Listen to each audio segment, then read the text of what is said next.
Hi, everybody.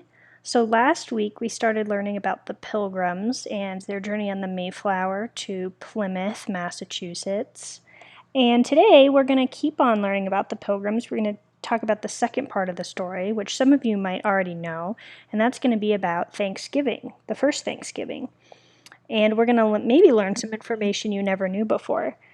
Today's read aloud is really short, so you're just going to sit back and listen, and then I have some questions for you on Nearpod to answer to see if you understood the reading. And once you've answered those questions, your only job is to read a chapter in your reader today and answer some questions on an activity page. Okay, so let's sit back and listen to the read aloud. Based on information provided to them by the exploratory party, the Pilgrims and others did not settle the area that became known as Provincetown. Instead, they sailed farther to a rocky harbor area they named Plymouth, which was fitting because the group had first departed England from the port of Plymouth. Some historians have recorded that the passengers on board the Mayflower took their first steps in North America when they alighted onto a large granite boulder on the shoreline. This boulder is now known as Plymouth Rock. Though some believe the story of the Pilgrims landing on this specific rock, it may be a legend. What we do know is that the date was December 21st, 1620. The Pilgrims had arrived in North America. You may notice that this is a review. We read this part from last week, but I'm just rereading it to make sure that you can remember where we left off. Sadly, the settlers were not prepared for how bitterly cold the winters could be in New England. In addition, the journey had been so terrible that many of the settlers were sick. Without warm clothing and shelter, and with very little food, one by one the settlers began to die. Almost half of them died during that first winter. Spring could not come quickly enough. When it did arrive, the settlers got to work experimenting with planting seeds for crops and building homes. One day, a Native American named Samoset appeared in the colony. Surprisingly, Samoset spoke some English. Samoset told the settlers about a Native American named Squanto, also called Squanto, who not only spoke English, but had been to England and Spain. It was clear to Samoset that the English settlers needed help, and he went to get it. Before long, Squanto arrived with the Wampanoag chief, Massasoit. It appeared the settlers had arrived in an area inhabited by the Wampanoag.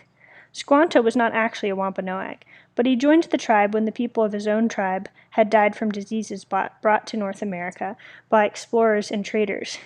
Squanto believed the Wampanoag could trade with the settlers. He advised Chief Massasoit to make peace with them.